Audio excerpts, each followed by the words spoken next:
Sa aming baryo ng San Rafael, ang bawat umaga ay tila isang lumang kwento na paulit-ulit na isinasalaysay.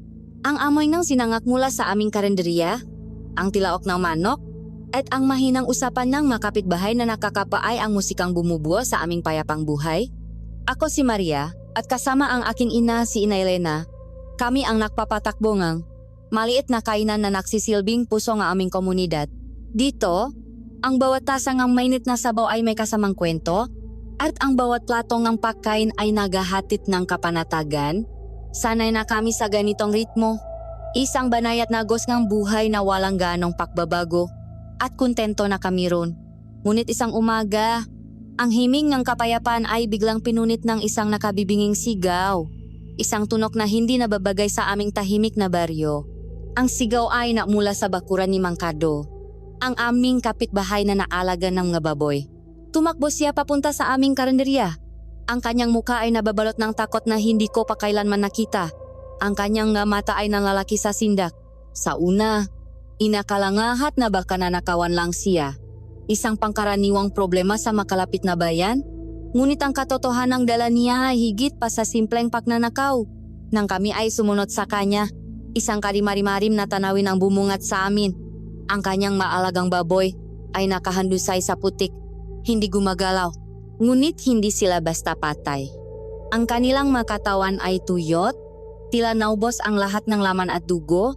Ang balat ay kulubot na nakabalot sa kanilang mabuto. At salik ng bawat isa, may dalawang maliit na butas, malinis na tila ginawang isang matulis na bagay. Walang bakas ng dugo sa paligid, walang palatandaan ng paglalaban. Tanging ang katahimikan ng kamatayan ang naiwan. Nagsimulang magbulungan ang nga tao, ang kanilang nga boses ay puno ng kaba. Ang mamatatanda ay nakantanda ang krus, ang kanilang malabi ay bumibikas ng malumang dasal. Hindi nagtagal, isang salita ang gumapang sa hangin. Mas malamig pa sa hamong ng umaga. Isang bulong na punong sinaunang takot na matagal nang natutulok sa aming baryo. Aswang. May aswang na gumagala sa San Rafael. Sa araw na iyon, ang kwento ng aming baryo ay nagbago at ang musikang dati payapa ay napalitan ng isang nakakakilabot na himing ng lagim. Ang araw na iyon ay tila mas humaba at ang sikat ng araw ay parang walang init. Hindi kayang pawiin ang lamig na bumalot sa buong San Rafael. Naktipon ang nakalalakihan, bitbit ang nga itak at pirasong kahoy, nakumpisang mahanap ng anumang bakas na maaring makturo sa salarin. Ang kanilang pag-usap ay mahina, punong pag-alala at mateoryang walang basehan. Ang mababay naman ay nanatili sa kanilang matahanan. Mahigpit ang yakap sa kanilang maanak. Ang mabintana ay isinara kahit katanghalian pa lamang. Ang aming karinderya, na dati masigla, ay biglang naging isang lugar ng mabulungan. Ang bawat customer na dumarating ay may dalang bagong piraso nga haka-haka. Ang investigasyon ng mga taga-baryo ay hindi nagtagal at humantong sa isang lugar na pilit iniwasan ng lahat. Ang bakuran sa likod ng bahay ni Lolo Ben. Ang kanyang lupa ay katabi lamang ng kulungan ng baboy ni Mang Cardo. At doon, sa mismong hangganan ng kanilang mga ari-arian, natagpuan ang mga walang buhay na hayop. Si Lolo Ben ay isang matandang ermitanyo. Bihirang lumabas nging kanyang bahay na halos natatakpan ng ngabaging. Walang sinuman ang tunay na nakakakilala sa kanya. Ang kanyang pag-isa ang naging dahilan upang siya ang pagbuntunan ng galit at takot ng lahat. Pinangunahan ni Mang Cardo ang grupo. Ang kanyang mukha ay namumula sa galit. Lolo Ben, lumabas ka diyan. Sigaw niya. Ang kanyang boses ay nanginginig. Nasa teritoryo mo natakpuan ang maalaga ko. Anong ginawa mo sa kanila? Ikaw ang pumatay. Dahan-dahang bumukas ang pinto at iniluwan nito si Lolo Ben. Isang matandang gusgusin na may mahabang buhok na kulay abo at mga matang mapungay na tila laging inaantok. Tumingin siya sa mga tao na may halong pakayamot. Ano bang ingayan? Natutulok ako, sabi niya sa mahinang boses. Wala akong kinalaman sa mababoy mo, Cardo. Baka mga asong ligaw lang ang may gawa niyan. Bakit ako ang pinagbibintangan ninyo? Ngunit ang kanyang pagsagot na tila walang pakialam ay lalo lamang nagsilbing gasolina sa apoy ng galit ni Mang Cardo. Asong ligaw? Nakita mo ba ang nakagat? 2 butas lang, Lolo Ben. Hindi gawa nga so yon. Umamin ka na. Itinanggi ni Lolo Ben ang lahat. Iginiit na wala siyang narinig o nakita kagabi. Ngunit sa matang mataong naghahanap mang kasagutan, ang kanyang pagtanggi ay tila isang pakukumpisal. Umalis ang matao na wala pa ring ebidensya, ngunit sa kanilang isipan, may pangalan na ang kanilang kinatatakutan. Habang pinapanood ko ang pangyayari, may kung anong hindi tama sa aking pakiramdam. Masyadong madali, masyadong simple. Hindi ako kumbinsido. Kinailangan naming magpatuloy sa buhay. Ipinadala ako ni Inay Lena sa palengke upang bumili ng masangka para sa aming lulutuin kinabukasan. Habang naglalakad ako, ramdam ko ang bigat sa bawat hakbang. Ang palengke na dati isang lugar ng tawanan at kwentuhan ay nababalot ngayon ng kakaibang tensyon. Ang matingin ay puno ng hinala. Doon, sa isang sulok na hindi gaanong dinadaanan ng tao, naroon ang pwesto ni Lola Cedes. Ang kanyang tindahan ng karne ay laging tila mas madilim kaysa sa iba, na para bang ang sinangang araw ay umiwas dito. Siya ay isang matandang babae na napakapayat. Ang kanyang balat ay kulubot na parang tuyong dahon. Ngunit ang kanyang mamata ang laging nakakakuha ng aking pansin. Itim na itim at matalas, na para bang kaya niyang basahin ang nasa loob ng iyong isipan. Kinikilabutan ako sa kanya, kaya't pilit ko siyang iniwasan. Ngunit sa araw na iyon, naubusan ng karne ang dati kong binibilhan, kaya wala akong pagpipilian kundi ang lumapit sa kanya. Makano po ang kasim? Tanong ko, pilit itinatago ang kaba sa aking boses. Tumingin siya sa akin, hindi kumukurap bago sumagot. Ang kanyang boses ay garagal, parang tunog ng mga tuyong dahon na tinatangay ngangin, habang pinuputol niya ang karne. Ang bawat galaw niya ay tila isang ritual, mabagal at tiyak. Nang iabot niya sa akin ang balot na karne, naabot akong bayat, at nang kukunin ko na ang sukli mula sa kanyang kamay, doon ko nakita. Ang kanyang palat ay nakabukas, at sa gitna nito ay may isang marka. Hindi ito ordinaryong paklat o tattoo. Ito ay isang ukit na tila ini, lagay gamit ang isang mainit na bakal, isang simbolo na paikot-ikot na parang isang maliit na ipo-ipo. At sa gitna nito ay isang tuldok na animoy, isang itim na mata na nakatitik pabalik sa akin. Sa isang iglap, para akong binuhusan ng malamig na tubig. Naramdaman ko ang pagtayo ng aking mabalahibo sa batok at braso. Ang hangin sa paligid ay biglang lumamig. Napatitik ako sa marka, hindi mayalis ang aking paningin. Ang lahat ng ingay sa palengke ay biglang nawala. Tanging ang malakas na kabog ng aking dibdib ang aking naririnig. Napansin niya ang aking pagkatulala. Dahan-dahan, niyang itinaas ang kanyang tingin mula sa aking kamay patungo sa aking nga mata. Inaasahan kong makikita ko ang galit o pagtataka sa kanyang muha. Ngunit wala. Sa halip, isang dahan-dahang ngiti ang sumilay sa kanyang ngalabi, isang ngiting hindi umabot sa kanyang nga mata, isang ngiting nakakakilabot punong isang lihim na tila siya lang ang nakakaalam. Para bang sinasabi niya sa akin, nakita mo. At ngayon, alam mo na, mabilis kong kinuha ang sukli at ang karne, at halos takbuhin ko ang daan palabas ng palengke.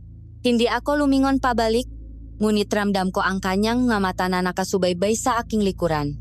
Habang pauwi, ang paulit-ulit na larawan sa aking isipan ay ang umiikot na marka sa kanyang palat at ang malamig niyang ngiti. Ang takot na kanina ay walang muha, ngayon ay may pangalan na. At ang pangalan na iyon ay Lola Cedes. Ang takot na dalang ang pagbisita ko sa palengke ay kumapit sa akin na parang isang malamig na damit. Pagbalik ko sa karenderya, sinubukan kong ibalik ang aking isipan sa trabaho, sa pagiwa nga gulay at pekayos ng maplato, ngunit ang imahe ngang marka sa palat ni Lola Cedes ay patuloy na sumasayaw sa aking isipan. Ang bawat anino sa sulok ay tila nag-anyong halimaw, at ang bawat kaluskos ng dahon sa labas ay nagdudulot ng panalamig sa aking sikmura. Sinabi ko kay Inay Lena ang tungkol sa marka at nakita ko ang pagbabago sa kanyang muka. Ang kanyang ngiti ay hindi na umabot sa kanyang nga mata at nagsimula siyang maglagay ng buhol-buhol na bawang sa aming nga bintana. Ang takot ay hindi na lamang isang bulungan, isa na itong panauhin sa aming tahanan. At sa gitna ng lahat ng ito, sa paglubog ng araw, dumating si Marco. Ang pagdating niya ay parang isang biglaang pagbabago ng panahon. Pumasok siya sa aming karenderya na may malawak na ngiti, dala ang amoy ng lupa at pawis mula sa maghapong pagtatrabaho sa bukit. Siya ang eksaktong kabaliktaran ng lahat ng madilim na bagay na gumugulo sa aking isipan. Magandang gabi, Inay Lena. Maria, bati niya? Ang kanyang boses ay malakas at punong buhay? Amoy ko na mula sa kanto pa lang ang dinuguan ninyo. Itabi niyo na ang para sa akin. Si Marco ay isang tanawin na kapansin na pansin. Malapat ang kanyang mabalikat at matitigas ang magabraso. Patunay ang kanyang walang tigil na pakbabanat ng buto. Ang kanyang balat ay kayumanggi. Hinulmang aro. Ngunit ang pinaka nakakakakit ay ang kanyang mata, madilim at malalim, na tila may kakayahang tumingin sa iyong kaluluwa. Sa kabilang aking pagod at takot, hindi ko maiwasang hindi mapansin ang kanyang alindog. Naku Marco, para kang hindi kumain ng isang linggo. Pabirong sabi ni Inay Lena habang inihahain ang isang malaking mangkok ng dinuguan at 4 na takangang kanin. Talagang ito ang paborito mo, ano? Tumawa si Marco. Isang tawang malalim at nakakahawa. Siyempre naman po, Inay.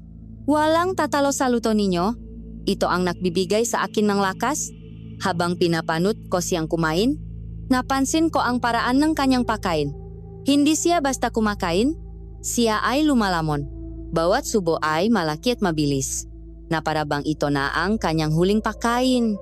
Ngunit kahit sa kanyang kagutuman, mayroon pa ring kakaibang kabihanian sa kanya. Naramdaman niya sigurong nakatitik ako dahil bigla siyang nakangat ng tingin at nahuli ako. Ngumiti siya. Maria, ayos ka lang ba? Kanina ka patahimik. Ayos lang ako. Mabilis kong sagot sabay iwas ng tingin. Pagod lang siguro sa maghapon. Pilit kong iniba ang usapan, ngunit ramdam ko pa rin ang kanyang mamatang nakatutok sa akin. Mayroon siyang presensya na mahirap balewalain, isang enerhiya na pumupuno sa buong silid. Sa kalagitnaan ng aming hapunan, ang katahimikan ay muling binasak ng isa pang sigaw. Isang kapitbahay, si Mang Isko, ang humahangos na pumasok sa aming karendriya. Ang makambing ko! Sigaw niya halos maya sa takot. Patay na rin! Tuyot na tuyot. Katulad ng mababoy ni Cardo. Napatayo ang lahat ng kumakain. Ang bulungan ay naging ingay. Ang takot ay naging lagim. Ang halimaw, kung ano man ito, ay hindi pa tapos. Sa gitna ng kaguluhan, napatingin ako kay Marco. Hindi siya natinag. Kalmado siyang nagpatuloy sa kanyang pagkain, na parabang wala siyang narinig. Ang kanyang katahimikan ay mas nakabibingi kaysa sa sigawan ng matao sa paligid. Nang matapos siyang kumain at nag-abot ng bayat, sinadya kong hawakan ang kanyang kamay ng mas matagal kaysa sa kinakailangan. Ang kanyang balat ay magaspang ngunit mainit. Isang init na tila dumaloy sa aking buong katawan. Ngunit kasabay ngang init na iyon ay isang pangingilabot. Isang babala mula sa kaibuturan ng aking pakataw. Marco, mahina kong sabi. Hindi ka ba natatakot? Tinitigan niya ako. Ang kanyang mata ay seryoso sa ilalim ng ilaw ng aming lampara. Ang takot ay para lang sa mga may dapat ikatakot. Maria, sagot niya sa isang boses na mas malalim kaysa dati. Matulog ka ng mahimbing. Pagkasabi nun, tumalikot na siya at naglakad palabas. Nilamon ng kadiliman ng gabi, naiwan akong nakatayo doon. Ang aking puso ay naghahabulan. Ang masalita niya ay dapat sanay na kapagpakalma, ngunit sa halip, mas lalo lamang itong nahasik ng tanong sa aking isipan. Sino si Marco? Bakit hindi siya natatakot? At bakit ang kanyang paboritong pagkain ay isang ulam na gawa sa dugo? Ang baryo ng San Rafael ay nagsimula ng magbago. Ang nga bintana ay nakaroon nga nakasabit na bawang. Ang mapintuan ay binugburan nga asin. Ang magabi ay naging mas mahaba at mas madilim. Ang dating makakapitbahay na puno ng tiwala ay napalitan ng mga estranghero na may mamatang puno ng hinala. At ako, si Maria, ay naiwan sa gitna ng dalawang anino. Ang aninong isang matandang babae na may markang demonyo sa kanyang palat, at ang aninong isang binatang may nakakabiyaning ngiti at panlasang uhaw sa dugo. Ang halimaw ay may dalawang posibleng mukha at hindi ko alam kung alin ang mas nakakatakot. Lumipas ang ilang araw na puno ng panahimik na lagim. Walang bagong namamatay na hayop, ngunit ang kawalan ng ingay ay mas nakakabingi pa kaysa sa mga sigaw. Ang katahimikan ay tila isang paghahanda. Isang malalim na pahinga ng halimaw bago ang susunod nitong pag-atake. Ang mga gabi sa San Rafael ay naging mas madilim. Ang mga tao ay magang nakukulong sa kanilang mga bahay. At tanging ang taho ng maaso ang maririnig na tila may nakikitang hindi namin nakikita. Si Mang Cardo, na nawalan ng kabuhayan at ngayon ay pinagtatawanan dahil sa kanyang nga bintang na walang patunay, ay hindi mapakali. Ang kanyang galit ay napalitan ng desperasyon. Isang gabi, habang nagliligpit na kami sa karenderya, sumulpot siya mula sa dilim. Ang kanyang mukha ay seryoso, at ang kanyang mamata ay may kakaibang determinasyon. Maria, sabi niya sa mahinang boses, kailangan ko ang tulong mo. Nilingon ko si Inay Lena, na nakarinig sa usapan at yumiling bilang babala. Cardo, ano man yung binabala mo, huwag mo nang idamay ang anak ko, sabi ni Inay. Ngunit hindi pinansin ni Mang Cardo ang aking ina. Tumingin siya ng diretso sa akin. Nakita ko ang tingin mo kay Lola Sede sa palengke. Alam kong may hinala ka rin. Hindi ako mapapanatak hanggat hindi natin nalalaman ang totoo. Samahan mo ako ngayong gabi. Mamanmanan natin siya. Ang takot ay agad na gumapang sa aking dibdib. Ngunit kasabay nito ay ang isang matinding kagustuhang malaman ang katotohanan. Pagod na akong matakot. Sam nga anino? Saan tayo pupunta? Tanong ko. At sa mga salitang iyon, alam kong pumayak na ako. Hinintay naming lumalim ang gabi. Nang ang buong baryo ay tulok na, tahimik akong lumabas at nakipagkita kay Mang Cardo sa ilalim ng malaking puno ng akasya. May dala siyang ita na nakasuksok sa kanyang baywang at isang maliit na boteng langis na may dasal, sabi niya. Ang daan patungo sa dampa ni Lola Sedes ay isang madilim na landas sa gilid ng baryo, papasok sa siksik na bahagi ng gubat. Ang kanyang tirahan ay malayo sa lahat, isang kubong gawa sa malumang kawayan at yero na halos gumuho na. Habang papalapit kami, ang hangin ay tila lumalamig at ang amoy ng paligid ay nakiba. Naging amoy ng masamasang lupa at nabubulok ng mga dahon. Naktago kami sa likod ng isang malaking puno ng balete. Ang maugat nito ay parang maahas na gumagapang sa lupa. Mula sa aming pinagtataguan, tanaw namin ang kubo. Madilim ang paligid, maliban sa isang maliit na liwanag na nanggagaling sa nag-isang bintana nito, isang liwanag na kumikislap-kislap mula sa isang lampara. Sa una, walang nangyayari.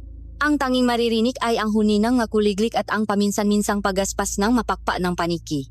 Baka natutulok na siya, bulong ni Mang Cardo, ngunit pinigilan ko siya at hindi nga kami nakamali. Makalipas ang ilang sandali, nakita namin ang anino ni Lola Sedes. Kumilos siya sa loob ng kubo, ang kanyang nagalaw ay mabagal at tila may sinusunod na ritual. Inilapak niya sa isang maliit na mesa ang iba't ibang bagay. Matuyong sanga, mabutli ang may madidilim na likido, at isang maliit na banga na may lamang uling na nakbabaga. Nagsimula siyang bumikas ang mga salita sa isang lengwaheng hindi ko maintindihan. Hindi ito Tagalog, hindi rin anumang dialektong pamilyar sa akin. Ang kanyang boses ay mahina ngunit matining, isang tunog na parang gumagapang sa hangin at nagpatayo sa lahat ng balahibo sa aking katawan. Habang siya ay nagsasalita, isinawsaw niya ang kanyang kamay sa isang boteng langis at ipinahid ito sa kanyang palat. At sa liwanag ng lampara, nasaksihan namin ang isang bagay na hindi ko malilimutan. Ang marka sa kanyang palat, ang simbolong parang mata, ay nagsimulang kuminang. Hindi ito simpleng refleksyon ng ilaw. Ito ay tila may sariling, malamlam na liwanag, isang kulay berde na parang lason. Diyos ko, narinig kong bulong ni Mang Cardo. Ang kanyang boses ay basak sa takot. Naramdaman kong nanigas ang aking buong katawan. Ito na ang ebidensya. Ang lahat ng eming hinala ay totoo. Si Lola Sedes ay hindi lang isang masungit na matanda. Siya ay isang mangkukulam, isang aswang. Sa aming pakatulala at takot, hindi namin namalayan ang isang tuyong sanga na natapakan ni Mang Cardo. Ang tunog ng pakabali nito ay tila isang putong baril sa katahimikan ng gabi. Sa isang iglap, ang pagbigkas ng mga salita ay tumigil. Ang buong paligid ay nabalot ng nakabibinging katahimikan. Nanatili kaming hindi gumagalaw, pinipigilan ang aming pahinga. Dahan-dahan, napakabagal, na parang isang eksena sa isang masamang panaginip, lumingon ang ulo ni Lola Sedes. Ang kanyang mamatay tila nag-apoy sa dilim, at tumingin ito ng diretso, walang pag-alinlangan, sa aming pinagtataguang puno. Alam niyang nandun kami. Inasahan kong sisigaw siya o susugurin kami. Ngunit ang ginawa niya ay mas nakakatakot pa. Isang malawak at nakakakilabot na ngiti ang dahan-dahang gumuhit sa kanyang mukha. Isang ngiting hindi nakpapakitang saya, kundi ng tagumpay at panunuya. Pagkatapos, itinaas niya ang kanyang kamay, ang kamay na may markang nagliliwanag, at dinala ito sa kanyang ngalabi. At sa isang galaw na puno ng kabagsikan, nag-anyong siya sa amin. Isang kilos na nagsasabing, "Alam ko, at ang inyong maliit na sikreto ay ligtas sa akin." Ang kilos na iyon ang gumasak sa aming pagkatulala. Walang salita, sabay kaming tumalikot ni Mang Cardo at tumakbo. Takbo na walang lingon-likot, takbo na punong-purong sindak. Hindi na namin inalintana ang matinik na sumusugat sa aming nga binti o ang masangang humahampas sa aming muha. Ang tanging nasa isip namin ay ang makalayo. Nang makarating ako sa aming bahay, hingal na hingal at nanginginig, hindi na ako kumatok. Pumasok ako at isinara ang pinto, nilagyan ng lahat ng trangka. Sa gabing iyon, hindi ako nakatulog. Sa tuwing ipipikit ko ang aking mamata, ang nakikita ko lamang ay ang kumikinang na marka at ang nakalolokong ngiti ni Lola Cedes, isang pangitain na nagsasabing ang halimaw na hinahanap namin ay hindi lamang Totu, kundi alam din niyang hinahanap namin siya. At iyon ang pinakakakilakilabot sa lahat. Ang liwanag ng umaga ay hindi nakdulot ng anumang ginhawa. Ang aking paktulok ay binulabok ng mapaulit-ulit na bangungot, isang madilim na gubat, isang kumikinang na marka, at isang ngiting mas malamig pa sa kamatayan. Bawat kalusko sa aming bahay ay nagpapatindi nga ang aking balahibo. Maging ang normal na anyo ni Inay Lena na naghahanda ng almusal ay tila may dalang panganib. Ang takot na itinanim ni Lola Cedes sa akin ay nagsimula ng mamunga. At ang maugat nito ay kumakalat na sa bawat sulok ng aking isipan. Alam kong kailangan naming bumalik sa palengke. Ang aming karenderya ay kailangan ng sariwang sangkap. Ang ideya pa lang ang paglalakat sa mapasilyo kung saan naroon siya ay nagdulot ng paninikip sa aking dibdib. "Inay, pwede bang ikaw na lang ang pumunta?" Pakiusap ko. Tumingin siya sa akin. Ang kanyang nga mata ay puno ng pag-aalala. "Anak, pareho tayong natatakot. Pero hindi tayo pwedeng magpatalo sa takot. Kailangan nating kumain, kailangan nating mabuhay. Sasama ako sa iyo." Ang pagpunta namin sa palengke ay tila isang paglalakbay sa teritoryong kaaway. Ang dating masayang ingay ngang matindera at mamimili ay napalitan ng mabibigat na bulungan. Ramdam na ramdam ang tensyon sa hangin. Ang nga tao ay nag-uusap sa mahihinang tinig. Ang kanilang nga mata ay malilikot. Palipat-lipat na tila naghahanap ng panganib. Ang kwento tungkol sa mga namatay na hayop ay kumalat na. At ngayon, mayroon ng pangalan ang kanilang kinatatakutan. Nakita namin ang pwesto ni Lola Cedes. Tulad ng dati, nasa madilim na sulok ito. Ngunit ngayon, may isang hindi nakikitang harang sa paligid niya. Ang mata ay lumalakat ng mas mabilis kapag napapadaan sa kanyang tapat. Ang iba ay humuyuko para hindi magtama ang kanilang mapaningin. Para siyang isang islang iniwan sa gitna ng karagatan ng mataw. Pilit naming iniwasan ang kanyang direksyon. Ngunit ang aming nga mata ay tila may sariling isip, laging sumusulyap sa kanya. At doon, sa gitna ng palengke, nagsimula ang isang eksanang magpapatibay sa aming pinakamatinding kinatatakutan. Si Aling Rosie, isang babaeng kilala sa buong baryo sa kanyang pagiging matabil at palatawat, ay walang takot na lumapit sa pwesto ni Lola Cedes. "Hoy Cedes, bakit parang mas mahal ang karne mo ngayon kaysa kahapon?" Sigaw niya, sapat na para marinig ng mga nasa paligid. "Ang presyo ay tumataas, Rosie. Kung ayaw mo, sa iba ka bumili," malamit na sagot ni Lola Cedes. Hindi man lang naangat ng tingin mula sa kanyang patatata ng bunto. Ang sagot na iyon ay lalong napainit sa ulo ni Aling Rosie. "Aba, ganyan ka na ba sumagot ngayon? Porket ikaw na lang ang may natitirang tinda? Baka naman yung karne mo ay galing sa kung saan lang." Ang nga tao sa paligid ay nagsimulang huminto sa kanilang ginagawa. Ang bulungan ay tumigil. Lahat ay nakatuon sa dalawang babae. Ito ang palabas na kanilang hinihintay. Dahan-dahang itinaas ni Lola Cedes ang kanyang ulo. Ang kanyang nga mata ay parang 2 piraso ng obsidian. Matalim at walang emosyon. "Umalis ka na kung wala kang bibilihin," sabi niya. Ang bawat salita ay may bigat na parang bato. Mula sa aking kinatatayuan, kitang-kita ko ang kanyang nga kamay. At sa pagigpit ng kanyang hawak sa kutsilyo, napansin ko ang isang bagay na nagpadala ng yelo sa aking nga ugat, ang marka sa kanyang palat. Tila ito nagibang ang kulay, ang mali niya ay naging mas matingkat na itim. para itong buhay na tumitibok kasabay ng kanyang namumuang galit. Sa huli, sa ilalim ng matalim na titi ni Lola Sides, si Aling Rosie ay napilitang bumili. Padabo niyang inilapa ang pera sa mesa. Kinuha ni Lola Sides ang bayad at nakabot ng sukli at ng balot ng karne. Sa maikling sandaling iyon, ang kanilang magkamay ay nakdikit at pagkatapos, nangyari na. Tumalikot si Aling Rosie, bumubulong pa rin ng bakmumura. Nakahakbang siyang 3-4 na beses, pagkatapos ay bigla siyang natigilan. Napahawak siya sa kanyang dibdib, ang kanyang muha ay biglang namutla na parang papel na isinawsaw sa tubig. Ang kanyang matay ng laki sa pakalito at takot. Sinubukan niyang humakbang muli. Ngunit ang kanyang matuhot ay parang nawala ng lakas. Bumaksak siya, hindi isang malakas na pakbaksak, kundi isang mabagal na pagina na parabang isang kandilang naupusan ng hangin. Sinalo siya ang kanyang bayong na punong gulay. Naksigawan ang nga tao. Ang ilan ay tumakbo palapit kay Aling Rosie. Sinusubukang tulungan. Ang iba ay napaatras. Ang kanilang nga muha ay punong ang sindak. At lahat sila, pagkatapos ng unang pakabigla, ay sabay-sabay na lumingon kay Lola Sides. Nakatayo lang siya roon sa likod ng kanyang mesang karne. Hawak pa rin ang kutsilyo. Pinapanot niya ang kaguluhan na may parehong malamig na ekspresyon.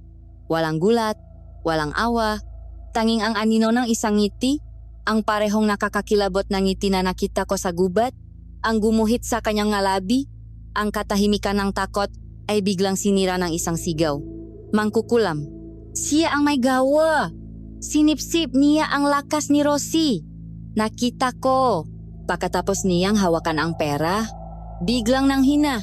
Ang mabulong ay naging nga akusasyon. Ang hinala ay naging hatol. Sa araw na iyon, sa harap ng lahat, sa sikat ng araw, ang palengke ay naging isang korte. At si Lola Sides, sa kanyang pananahimik ay nahatulan. Mabilis akong hinilani, inaylay na palayo sa eksena. Hindi na namin tinapos ang aming pamimili. Habang papalayo kami, naririnig pa rin namin ang sigawan. Ang takot sa San Rafael ay hindi na isang muto sa dilim. Ito ay may muhana, may pangalan, at nakatira sa gitna namin. At ngayon, alam ng lahat kung sino siya. Ang insidente sa palengke ay nakpatibay sa hatol ng buong baryo. Si Lola Sides ang aswang. Ang kanyang pangalan ay naging isang sumpa, isang babala na ibinibigkas ng pabulong. Ang mabata ay pinagbawalan ng maglaro sa labas kapag papalubok na ang araw. Ang malalaki ay nagroronda gabi-gabi, bitbit ang masulo at itak, ngunit ang kanilang katapangan ay balat kayo lamang para sa takot na kumakain sa kanilang kalooban. Ang pwesto ni Lola Sides sa palengke ay nilimot na, pinabayaan na parang isang puntot. Hindi na siya lumalabas ng kanyang dampa, ngunit ang kanyang presensya ay mas ramdam pa kaysa dati. Siya ang multo sa bawat anino, ang dahilan ng bawat biglaang paktahol ng aso sa kalaliman ng gabi. Ang aming karenderya ay naging kanungan sa araw, ngunit pagsapit ng dilim, isa-isa nang nagpapaalam ang aming ngasuki. Nakmamadaling umuwi bago pa sila abutan ng lagim. Sa gitna ng kolektibong takot na ito, may isang bagay na hindi nagbago, at iyon ay si Marco. Gabi-gabi, sa parehong oras darating siya, upo sa parehong silya, at order ng parehong pagkain. Ang kanyang pagdating ay isang paalala ng normalidad na unti-unti nang nawawala sa amin. Ngunit sa paglipas ng mga araw, ang kanyang normalidad ay nagsimulang magmukhang kakaiba sa aking paningin. Bakit hindi siya apektado? Bakit ang kanyang ngiti ay nananatiling malawak habang ang lahat ay nababalot ng pangamba? Isang gabi, kakaunti na lamang ang tao sa karenderya, isang pamilya sa isang sulok at si Marco, na tahimik na kumakain. Ang tanging ilaw namin ay ang dalawang gasera na nagbibigay ng isang gumagalaw at hindi pantay na liwanag, nakpapahaba at nakpapaikli sa maanino. Naglilinis akong ng mamesa nang maglakasloop akong magtanong. Marco, sabi ko, ang aking boses ay mas mahina kaysa sa aking inaasahan. Hindi ka ba natatakot sa lahat ng nangyayari? Kay Lola Sides. Itinigil niya ang kanyang pagkain at tumingin sa akin. Ang kanyang mamata, sa ilalim ng kumikislap na ilaw, ay tila mas madilim, mas malalim. Bakit ako matatakot sa isang mata ng pinag-isa ng buong mundo? Sagot niya. Minsan, Maria, Ang mahalimaw na ating kinatatakutan ay hindi ang tunay na panganib. May mas malalaki pang anino na nagtatago sa likod nila. Ang kanyang nga salita ay parang isang buktong na hindi ko maintindihan. Hinugasan ko na lamang ang maplato. Ngunit ang kanyang nga mata ay nanatili sa akin. Ramdam ko ito sa aking likuran. Nang siya na lamang ang natitirang customer, tumayo na siya para umalis. Nagulok siya ng barya sa sahig. Pareho kaming yumuko para kunin ito. Ang aming maulo ay halos makadikit sa ilalim ng mesa. At sa pag-angat niyang kanyang muka, nangyari ang isang bagay na nagpatigil sa pag-ikot ng aking mundo. Ang kanyang mukha ay direktang tinamaan ng liwanag mula sa gasera sa aming paanan. Sa isang saglit, sa isang iglap na mas mabilis pa sa isang kurap. Ang kanyang mamata ay nagiba. Ang dating maitim na mga mata na hinahangaan ko ay biglang nagliyap sa isang kulay na hindi pangkaraniwan, isang matalim na kulay dila, isang kislap na parang sa isang pusang gubat, isang refleksyong may lapat mapangganib. Agad itong nawala, bumalik sa normal na kulay itim. Ngunit nakita ko yon. Sigurado ako sa aking nakita. Napatayo ako ng tuwid. Ang aking puso ay bumabayo sa loob ng aking dibdib na parang gustong kumawala. Nabitawan ko ang basahan na aking hawak. Nanginginig ang aking makamay. Isang ilusyon lang ba iyon? Tanong ng isang bahagi ng aking isipan. Isang dayang kumikislap na ilong gasera? Ngunit ang isa pang bahagi, ang bahaging nakakaramdam ng sinaunang takot, ay alam ang toto. Nakita niya ang pagbabago sa aking mukha, ang sindak sa aking mata. Maria, may problema ba? Tanong niya. Ang kanyang boses ay kalmado pa rin, ngunit ang kanyang mata ay tila mas maalam na ngayon. Ang mamata mo, halos pabulong kong sabi, hindi makabuang isang buong pangungusap. Hindi siya nagulat, hindi siya tumanggi. Sa halip, isang pamilyar na ngiti ang muling sumilay sa kanyang ngalabi, ang parehong ngiting nakakabiyani ngunit ngayon ay may bahit ng panganib. Dahan-dahan siyang lumapit sa akin at napaatras ako. Lahat ng bagay ay lumalabas sa tamang panahon, Maria. Sabi niya sa isang boses na tila isang lihim na ibinubulong lamang sa akin. Ang katotohanan ay kusang nagpapakita sa mga handang tumingin. Pakasabi nun, nag-iwan siya ng bayat sa mesa at naglakat palabas. Nilamon muling ang kadiliman ng gabi. Naiwan akong mag-isa sa karenderyang biglang naging napakalamig. Ang takot ko kay Lola Cedes ay isang takot na naiintindihan ko. Isang takot na pinagsasaluhan ng buong baryo. Ngunit ang takot na ito, ang takot na dinala ng kislap sa mga mata ni Marco ay iba. Ito ay personal. Ito ay nakakalito. Ang lalaking nagpapakitang kabaitan, ang lalaking nagbibigay ng pakiramdam ng normalidad, ay maaring isa ring halimaw na nakbabalat kayo. O baka naman may iba pa siyang katauhan. Sino siya? Ano siya? Kakampi ba siya ni Lola Cedes? O isa pa ring uri ng lalang na gumagala sa aming baryo? Pinatay ko ang gasera, niyakap ang kadiliman. Ngunit alam kong hindi na ako makakatakas pa. Ang halimaw ay wala na lamang sa dampa sa gubat. Baka nasalok na mismo ng aming karenderya, kumakain ng aming dinuguan, at ngumingiti sa akin habang itinatago ang apoy sa kanyang mata. Ang masumunod na gabi ay naging isang paksubok sa tatangaming loop. Ang kislap sa mata ni Marco ay isang lihim na pasampasan ko, isang tinik na nakabaon sa aking isipan. Pinilit kong paniwalain ang aking sarili na ito'y isang ilusyon lamang, ngunit ang kanyang mamisteryosong salita ay umalingaw-ngaw sa aking isipan, paulit-ulit na tila isang basak na plaka. Ang baryo ay lalo pang nalukmok sa takot. Naglagay ng nabitak na gawa sa kawayan at mangga krus na gawa sa dahon ng niyog ang mataw sa kanilang nga bakuran. Ang dating masiglang komunidad ay naging isang koleksyon ng mga islang napapaligiran ng dagat ng pangamba.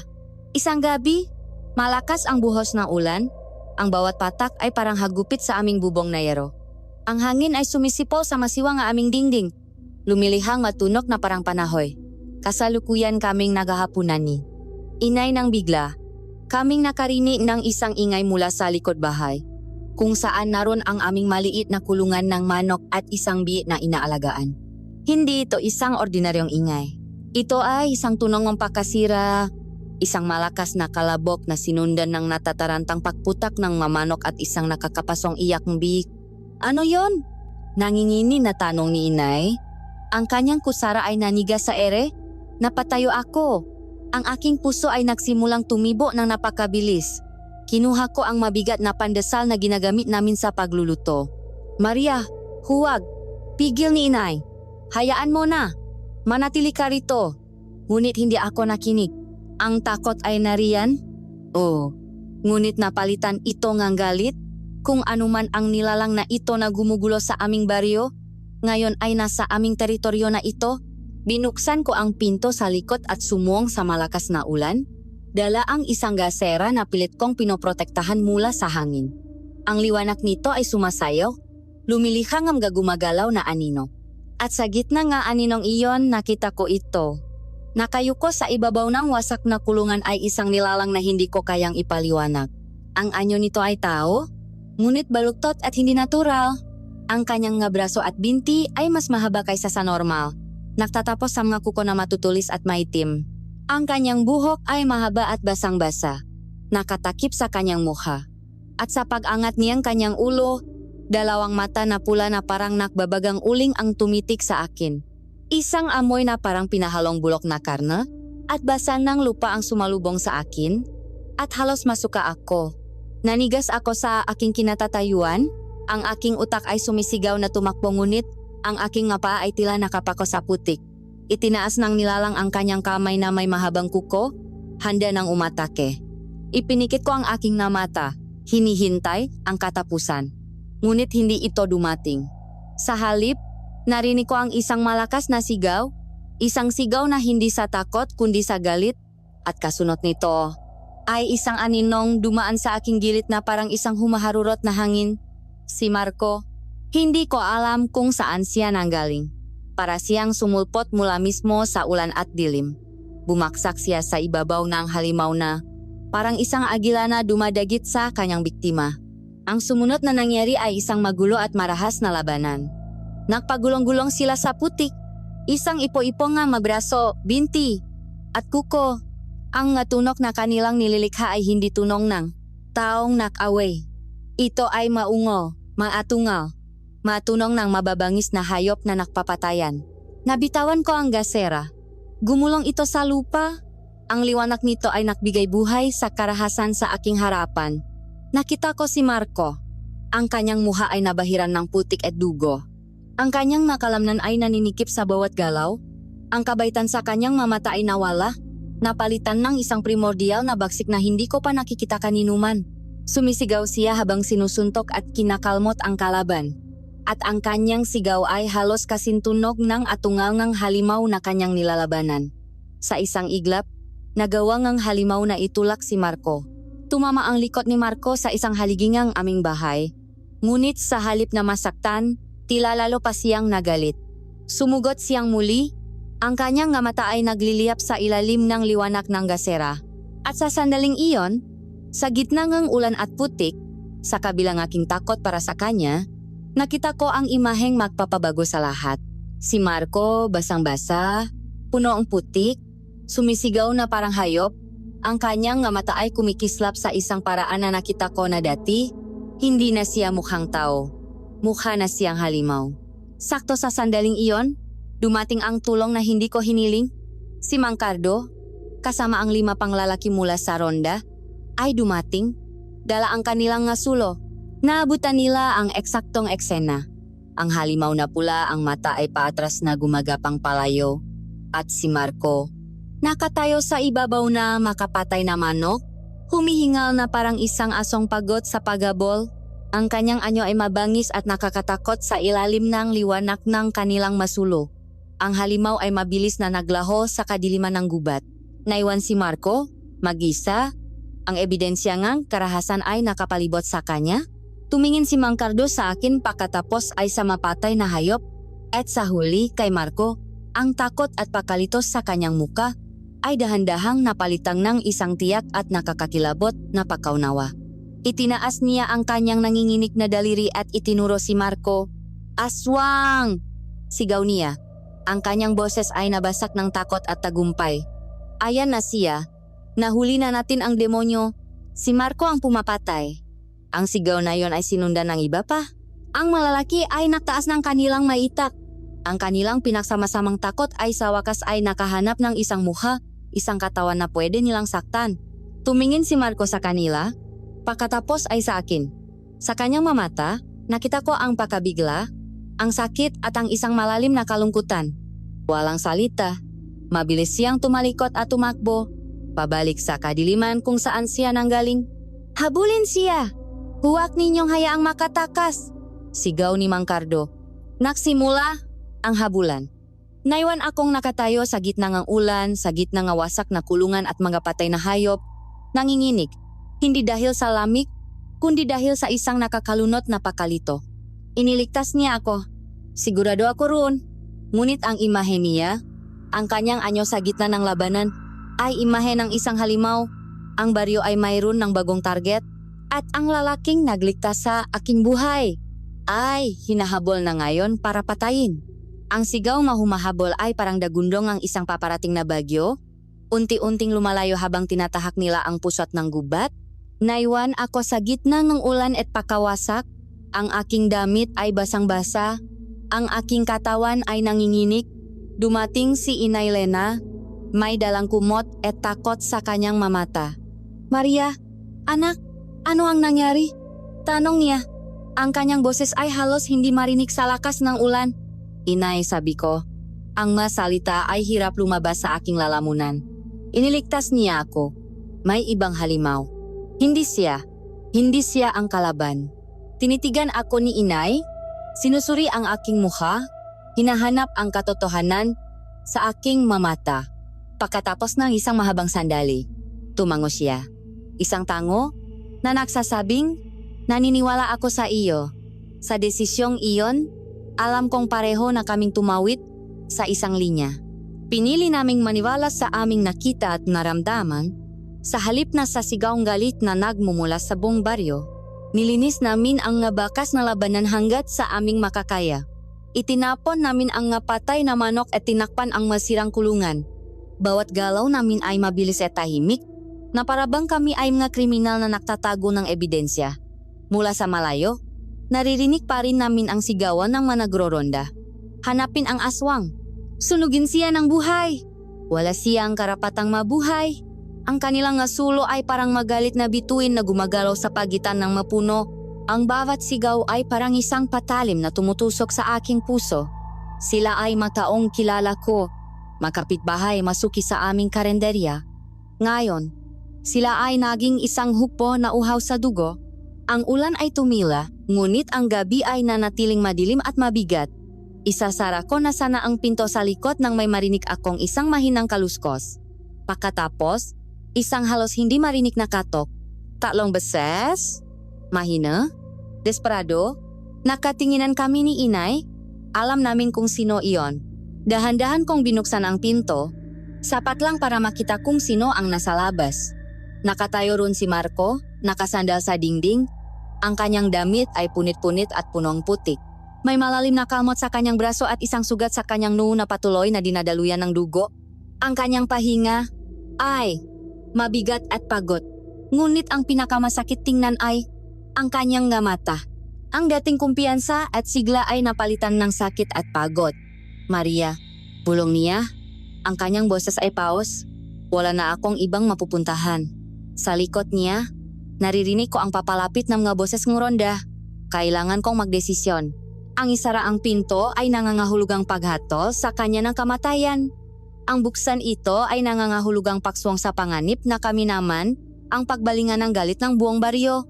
Tumingin ako kay Inay at nakita ko sa kanyang mamata ang parehong sagot na nasa aking puso. Hinila ko si Marco papasok at mabilis na isinara ang pinto. Itinago namin siya sa maliit na bodega sa ilalim ng sahig ng aming kusina. Isang sikretong espasyo na ginagamit ng lolo ko noong unang panahon.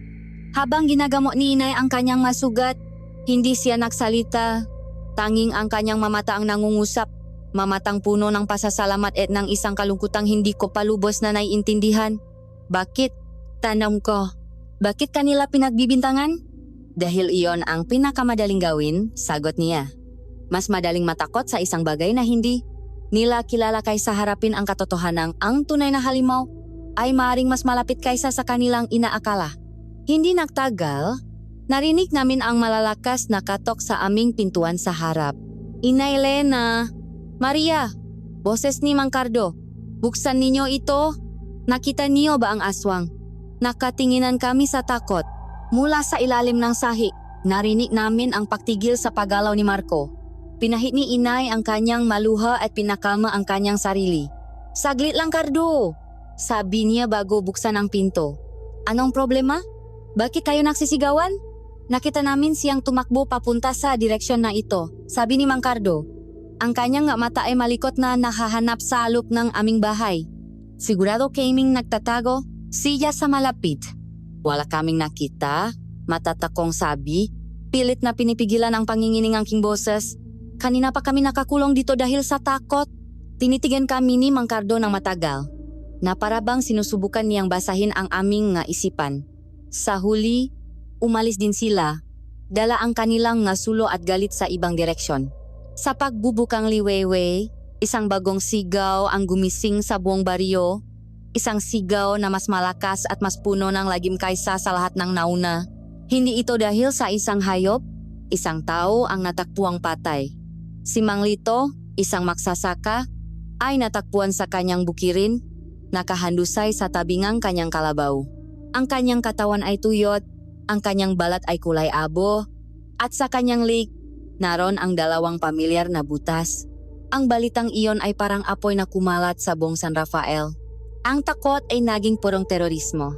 Ang paghahanap kay Marco ay hindi na lamang isang paghahanap para sa hustisya. Ito ay naging isang paghahanap para sa kaligtasan. Kung kaya niyang pumatayng tao, walang sinuman ang ligtas. Nasa loob kami ng karinderya. Nakikinig sa mga nakakagulong tinig sa labas.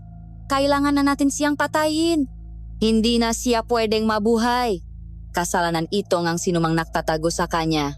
Narinig namin ang masalitang iyon at napatingin kami ni inay sa sahig ng aming kusina. Sa lugar kung saan nagtatago ang lalaking hinatulan ng buong baryo ng kamatayan. Ang bigat ng aming desisyon ay biglang dumagan sa amin na parang isang bundok. Nagtago kami ng isang takas. Ngayon, nagtatago na kami ng isang mamamatay tao. O iyon ba ang katotohanan? Napatingin ako sa siwang ng sahig. At sa unang pagkakataon, isang nakakakilabot na duda ang gumapang sa aking puso. Paano kung nakamali kami? Ang masumunod na oras ay dumaan na parang isang laknat na panaginip. Ang buong baryo ay nasa labas. Ang kanilang maboses ay isang nakakaisang sigaw ng galit at paghihiganti. Mula sa maliit na siwang sa aming bintana, nakikita namin ang kanilang maanino na dumadaan. May dalang masulo na nagliliyap na parang mamatang demonyo sa kadiliman. Nasa ilalim kami ng aming sahig, kasama ang isang lalaking pinaniniwalaan naming inosente. Ngunit sa matang lahat, siya ang pinakamasamang uri ng halimaw. Ang duda ay isang lason. At sa kabilang aming paninindigan, nagsimula na itong gumapang sa aming maugat. Inay, paano kung tama sila? Bulong ko, ang masalita ay ayaw lumabas sa aking bibig. Paano kung nakamali tayo? Hinawakan ni Inelena ang aking kamay. Malamig ito at nanginginig. Ang pusong isang ina ay nakakaramdam, Maria. At ang puso ko ay nagsasabing hindi siya ang salarin. Ngunit ang isip ko ay natatakot. Sa gitna ng aming pag-usap, isang mahinang katok ang narinig namin sa aming pintuan sa likod. Hindi ito malakas. Hindi ito desperado. Ito ay kalmado. Tiyak. Nakatinginan kami ni inay. Ang aming nga mata ay puno ng parehong sindak. Ang managroronda ay nasa harap. Sino ang nasa likod? Dahan-dahan akong lumapit sa pinto. Hawak ang pinakamalaking kutsilyo na aming natakpuan. Sumilip ako sa maliit na butas. At ang aking puso ay tila tumigil sa pagtibok. Nakatayo sa labas, sa ilalim ng liwanag ng buwan, ay si Lola Sedes. Ang kanyang mukha ay seryoso, walang bakas ng ngiti o panunuya. Buksan mo, Maria, sabi niya. Ang kanyang boses ay hindi sigaw, kundi isang mahinahon ngunit mapilit na utos. Wala na tayong oras. Napaatras ako. Umalis ka. Tatawag ako ng matao. Pagbabanta ako. Kahit alam kong ang boses ko ay nanginginig. Kung tatawa ka ng matao, lahat tayo ay mamamatay, sagot niya. Ang tunay na halimaw ay nakikinig. Buksan mo ang pinto kung gusto mong maligtas ang lalaking itinatago ninyo. Naguguluhan at natatakot, Tumingin ako kay inay. Sa kanyang muha, nakita ko ang parehong pakalito. Ngunit ang desperasyon ay isang mas malakas na puwersa kaysa sa takot. Dahan-dahan, binuksan namin ang pinto. Pumasok si Lola Cedes sa loob. Ang kanyang presensya ay tila nagpabigat sa hangin sa aming kusina. Itinaas namin ang aming nga armas, ngunit hindi niya kami pinansin. Ang kanyang mamata ay nakatuon sa sahig, sa eksaktong lugar kung saan nagtatago si Marco. Hindi ako ang kaaway ninyo, sabi niya. Sa wakas ay, tumingin sa amin, at para patunayan iyan, ipapakita ko sa inyo ang katotohanan. Itinaas niya ang kanyang kamay, ang kamay na may marka. Inasahan kong gagamitin niya ito para sa isang masamang kapangyarihan. Ngunit sa halip, hinawakan niya ang isang maliit na krus na nakasabit sa aming dingding. Sa pakdikit ng kanyang palat sa krus, ang marka ay hindi nasunog. Sa halip, ito ay bahagyang nagliwanag, isang puting liwanag, bago ito nawala. Ito ay hindi markang kasamaan, paliwanag niya. Ito ay isang selyo, isang basbas na ipinamana sa aming angkan para protektahan ang nga tao mula sa matunay na demonyo. Ang ritual na nakita ninyo sa gubat ay hindi pangkukulam, kundi isang panalangin ng proteksyon para sa buong baryo. Ang nangyari kay Aling Rosie sa palengke, hindi ko siya sinaktan. Ginamit ko ang selyo para itaboy ang isang sumpa na ipinapadala sa akin, at ang naging epekto nito ay ang kanyang pansamantalang panghihina. Hindi kami makapagsalita. Ang lahat ng eming pinaniniwalaan ay gumuho sa isang iglap. Kung hindi ikaw, simula ni Inay Lena. Sino? Ang pinakamagaling magtago ay ang taong hindi pinaghihinalaan ni Numan, sabi ni Lola Cedes. Ang taong laging tahimik. Ang taong malapit sa pinangyarihan ng unang krimen. Si Lolo Ben. Ang pangalan ay parang isang dagundong sa aming tainga. Si Lolo Ben? Ang ermitanyong halos hindi na namin naalala? Siya ang pinuno. Pagpapatuloy ni Lola Cedes. Isang sinaunang aswang na nagbabalat kayong. Isang kaawa-awang matanda. Ang kanyang pamilya ay matagal nang namumugat sa mga gubat na ito at siya ang pinakamalakas sa kanilang lahat. Bakit niya ito ginagawa? Tanong ko, dahil sa kapangyarihan. Nasa kanya ang isang makapangyarihang bagay na tinatawag na balat ng halimaw. Isang balat na gawa sa pinagsama-samang anino at kasamaan na nagbibigay sa kanya ngang kontrol sa mga mababang uri nga aswang. At ngayon, gusto niyang palakasin pa ito. Ang mapinatay niyang hayop ay isang palabas lamang. Isang paraan para iligaw tayo. Ang pag-atake sa iyo, Maria, ay para palabasin na si Marco ang salarin at ang pagpatay kay Mang Lito. Iyon ang kanyang obra maestra. Ginamit niya ang takot na baryo para gawin silang kanyang personal na hukbo, isang hukbo na huhuli sa kanyang pinakamalaking handok. Si Marco, bulong ko. Bakit si Marco? Hindi ko alam kung ano talaga ang lalaking iyan.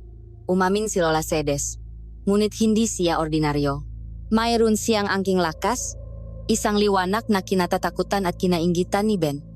At sa darating na pulang buwan, binabala ni Ben na isakripisyo si Marco para sipsipin ang lakas na iyon at maging isang nilalang na halos, kapantay na isang Diyos ng kadiliman. Ang lahat ng piraso ng palaisipan ay biglang nakabit-kabit.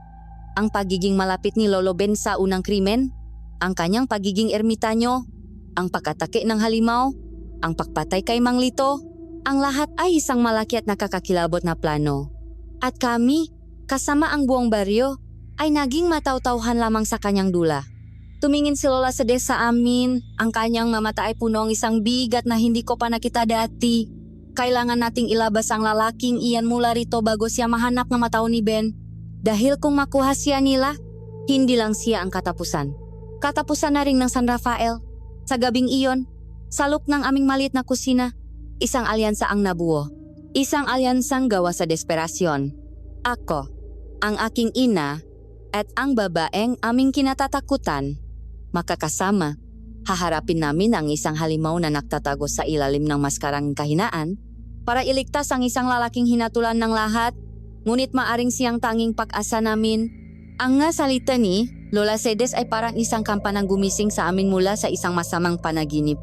Ang aming kalaban ay hindi lamang isang halimaw, kundi isang haringang halimaw, at ang oras ay paubos na.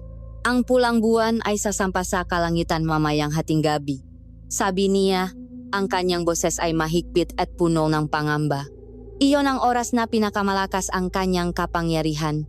Kailangan nating may labas si Marco mula rito at pigilan ang ritual bago maging huli ang lahat. Ang pagtakas mula sa aming sariling baryo ay isang misyon na halos impossible. Ang bawat kanto ay may nagbabantay ng mga residente. Ang kanilang nga mata ay naghahanap ng anino ni Marco. Sa tulong ni Lola Sedes, na alam ang lihim na daanan, nagawa naming gabayan si Marco palabas ng aming bahay. Gumapang sa mga matataas na talahib sa likod bahay at tahimik na tinahak ang isang lumang daanan patungo sa gubat na tanging mga mangangaso lang ang nakakaalam. Bawat kaluskos ay nagpapatigil sa aming pahinga.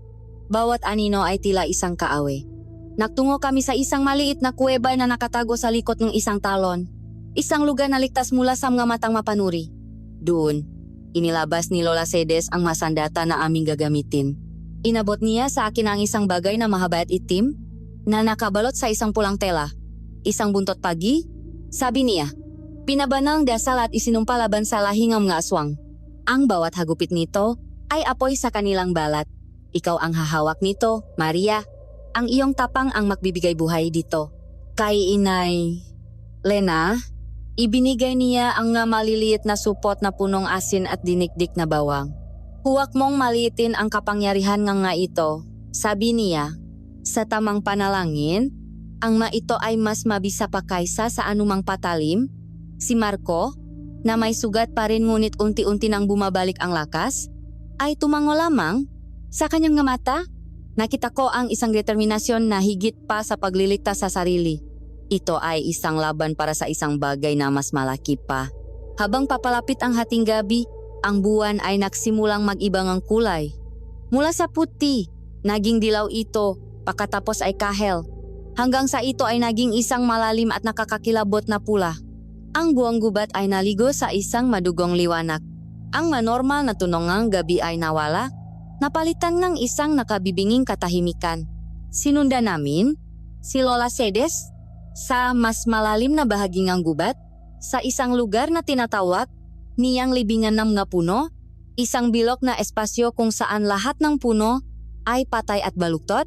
Ang kanilang sanga ay parang mabutong nakaunat sa pulang kalangitan. Sa gitna ng espasyo, naroon ang isang malaking bato na tila isang altar. At doon, nakita namin siya. Si Lolo Ben. Ngunit hindi siya ang Lolo Ben na kilala namin. Nakatayo siyang tuwid hindi nahukot. Ang kanyang mga mata ay nagliliyap sa isang masamang liwanag at nakasuot sa kanya ang balat ng halimaw. Ito ay isang kapanagawa sa isang bagay na parang itim na katat, ngunit ito ay gumagalaw, kumikibot, na parabang ito ay buhay. May mga aninong gumagapang dito at may mga mahihinang tinik na tila nakmumula rito. Sa harap ng altar, nakatali sa dalawang patay na puno, ay si Marco. Ang kanyang damit ay punit-punit at siya ay nanghihina, ngunit ang kanyang nga mata ay nananatiling matatak, nakatitik ng may pakasuklam kay Lolo Ben. Sa paligid ng altar, may mga nakayukong nilalang. Sila ang nga alagad ni Ben, maaswang na may mga anyong baluktot at mga matang kumikinang sa dilim. Nandito na pala ang ating nga bisita, sabi ni Lolo Ben. Ang kanyang boses ay hindi na boses ng isang matanda, kundi isang malalim at malagim na dagundong. Tamang-tama ang dating ninyo para masaksihan ang aking pag-akyat sa kapangyarihan. Hindi iyan mangyayari, Ben, sigaw ni Lola Sedes. At sa hudyat na iyon, nagsimula ang labanan. Sumugot ang maalagad ni Ben. Mabilis na kumilos si Lola Sedes. Ang selyo sa kanyang palat ay naglalabas ng liwanag na nagpapapaso sa maaswang na lumalapit sa kanya. Si Inay Lena sa kabilang kanyang panginginig ay buong tapang na inihagis ang mga supot ng asin at bawang. Sa paktaman nito sa mga aswang, sila ay umusok at sumisigaw sa sakit na parabang binuhusan ng asido. Ang aking landas ay malinaw na ngayon. Kailangan kong makarating kay Marco. Kailangan kong pigilan si Ben. Humigpit ang hawak ko sa buntot pagi. Ang takot ay nariyan. Isang malamig na kamay na pumipiga sa aking puso. Ngunit itinulak ko ito. Isinipin ko ang mukha ni Marco, ang mukha ni Inay Lena, ang nga mukha nga taga-baryo na nalinlang at ngayon ay nabubuhay sa takot. Tumakbo ako. Isang hama na babae! Tawa ni Lolo Ben. Ano ang magagawa mo laban sa akin? Itinaas niya ang kanyang kamay at isang alon ng madilim na enerhiya ang tumama sa akin. Bumaksak ako sa lupa. Ang hangin ay nawala sa aking mabaga. Ngunit bumangon ako. Hindi ka Diyos! Sigaw ko.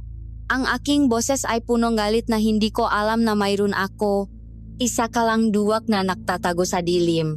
Hinagupit ko ang buntot pagi. Gumawa itong isang tunok na parang isang kitlat, at ang dulo nito ay nag-iwan ng isang bakas ng liwanag sa hangin. Sinalak ito ni Ben gamit ang balat ng halimaw, ngunit napaatras siya. Isang ungol ng sakit ang kumawala sa kanya. Nagsimula ang aming pagtutuos. Siya ay mabilis at malakas. Ang kanyang nga kuko ay humahampas na parang nga patalim. Nasugatan niya ako sa braso.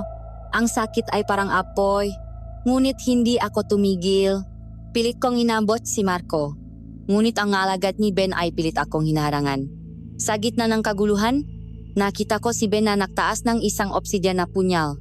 Sinimulan niyang bikasin ang huling bahagi ng ritual. Ang pulang buwan ay nasa pinakatuktok ng kalangitan. Ito na ang huling sandali. Nay! Ngayon na? Sigaw ko. Sa huling lakas, ibinato ni Ina Elena ang pinakamalaking supot ng asin na dala niya, hindi sa mga alagad, kundi sa mismong mukha ni Lolo Ben. Napasigaw siya sa sakit. Ang asin ay parang apoy sa kanyang nga mata. Sa sandaling iyon ng kanyang pagkabulag, nakahanap ako ng pagkakataon. Sumugod ako, hindi sa kanya, kundi sa batong altar. Buong lakas kong hinampas ang buntot pagi sa bato. Nakaroon itong malaking lamat. Hinampas ko ulit at ulit. Sa huling hampas, ang altar na pinakukunan niya ng kapangyarihan ay nabiyak. Isang malakas na pagsabog ng enerhiya ang naganap. Tumilapon kaming lahat. Ang naalagat niya ay naging abo. Ang balat na halimaw ay tila nawalan ng buhay. At si Lolo Ben ay nakahandusay sa lupa, duguan at umunggol sa galit. Ang ritual ay napigilan. Nakatayo ako, humihingal, sugatan, ngunit matatag.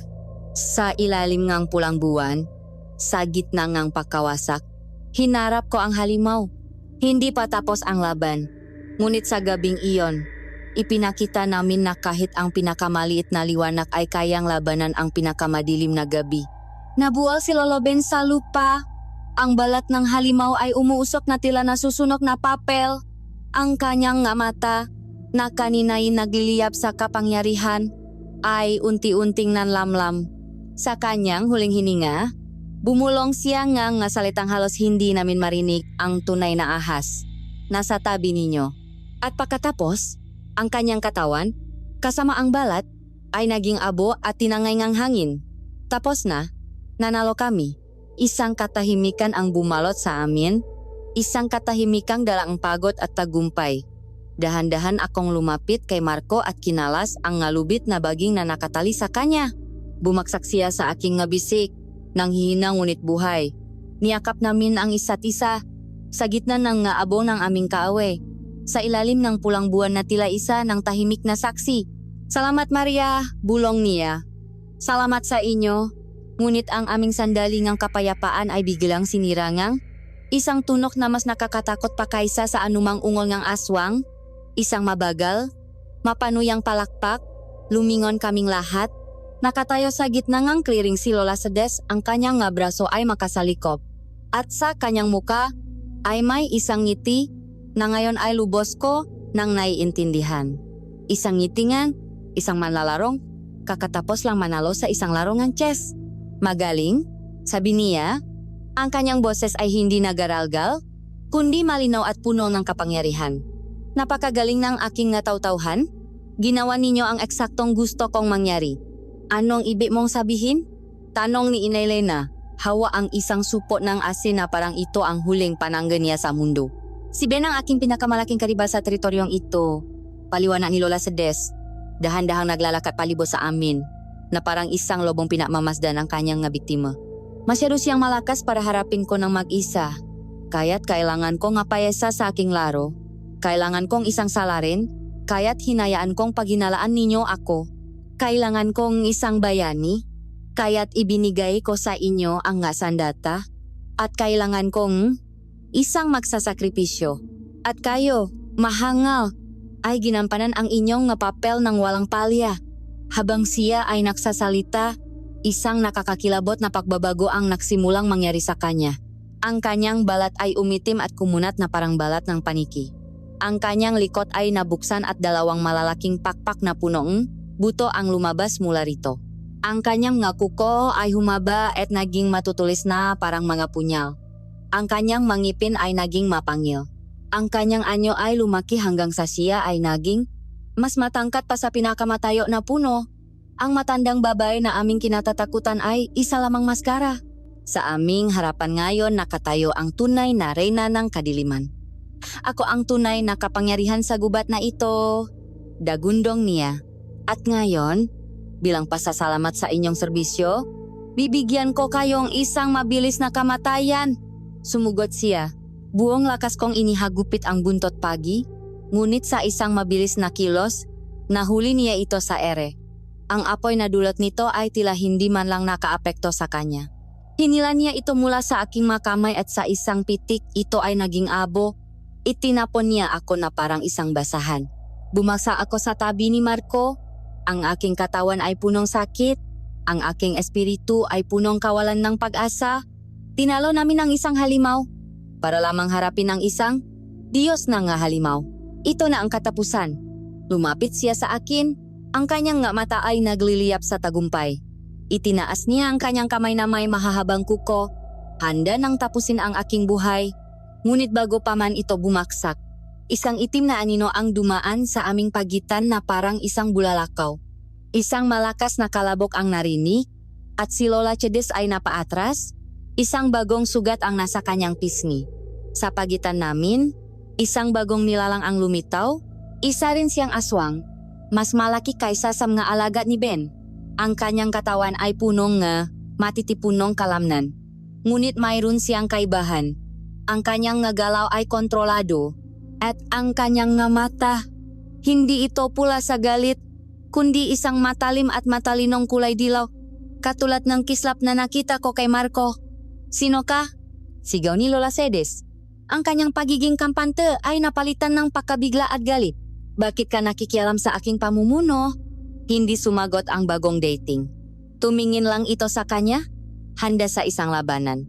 Rico, isang pamilyar na boses ang sumigaw. Si Marco. Pilit siyang tumatayo, nakahawak sa aking balikat. Kapatid, ang salitang iyon ay isang bomba na sumabog sa aking isipan. Kapatid, lumingon si Marco sa akin, ang kanyang nga mata ay punong isang katotohanang matagal na niyang itinatago. Patawat, Maria. Patawarin mo ako sa aking makasinungalingan. Si Rico ang aking kapatid? Paliwanag niya. Ipinanganak siyang may sumpang aswang sa aming dugo. Ngunit ang aming pamilya ay hindi pamilya ng mamamatay tao. Kami ay mula sa isang linya ng maalbularyo.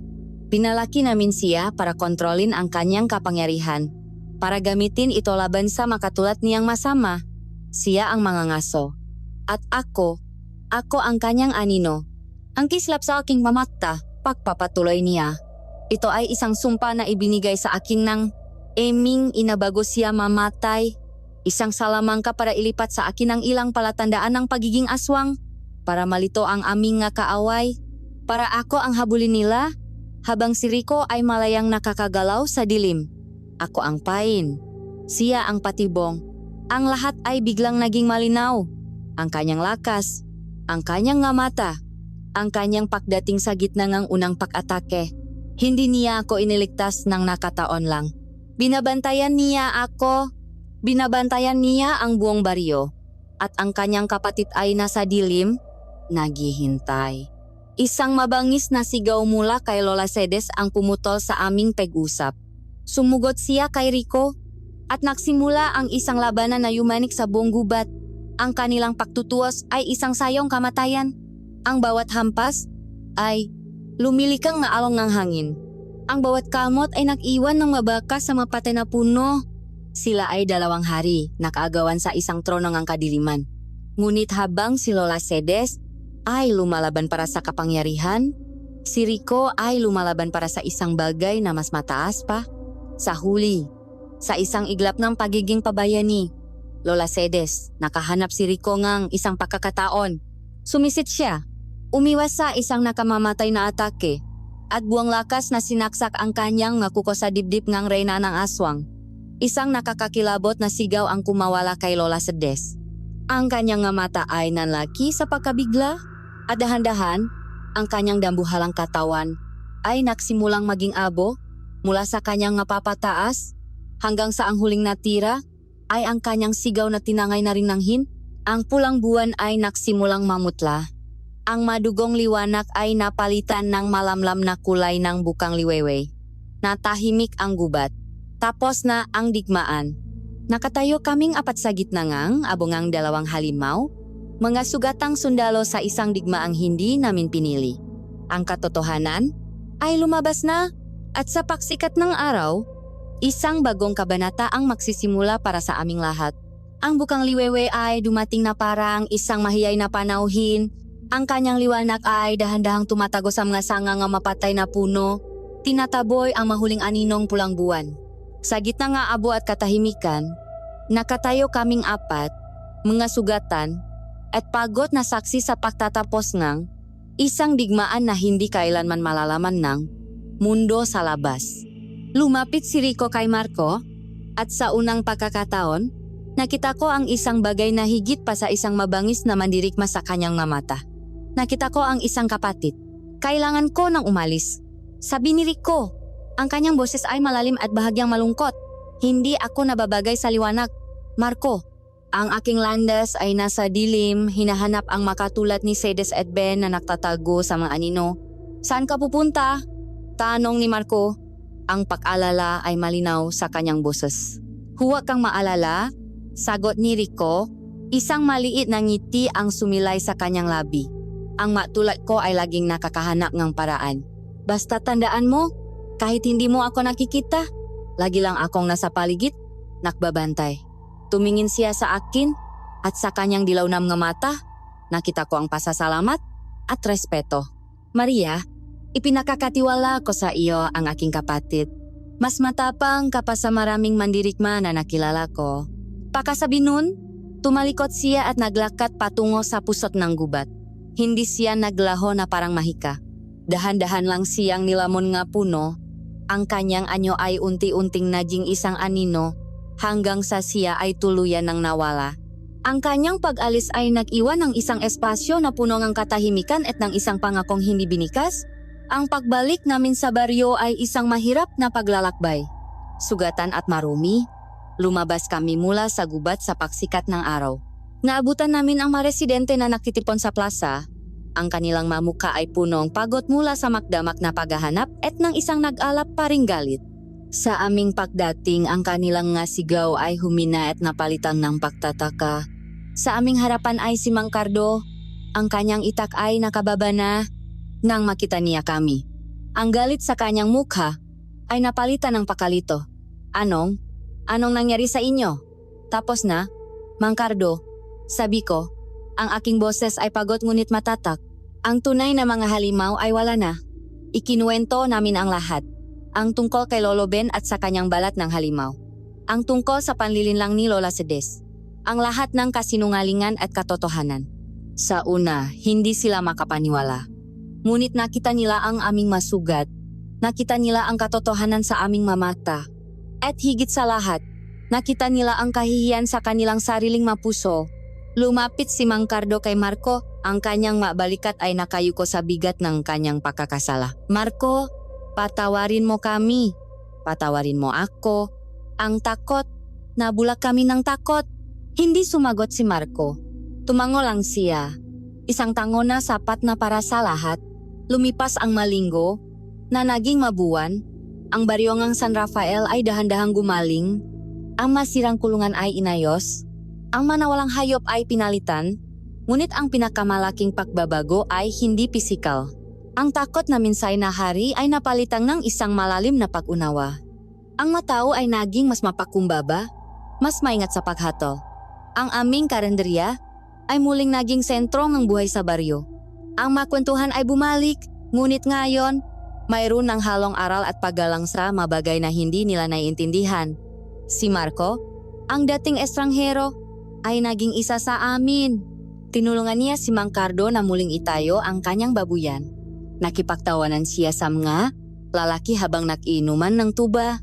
At gabi-gabi, sa aming karenderya, hindi na siya isang misteryosong customer kundi isang pamilya. Isang hapon, habang pinapanot namin ang paglubok ng araw, hinawakan niya ang aking kamay. "Maria," sabi niya, "sa gitna ng lahat ng lagim at kadiliman, sa gitna ng nga aswang at kasinungalingan, ikaw ang naging liwanag ko.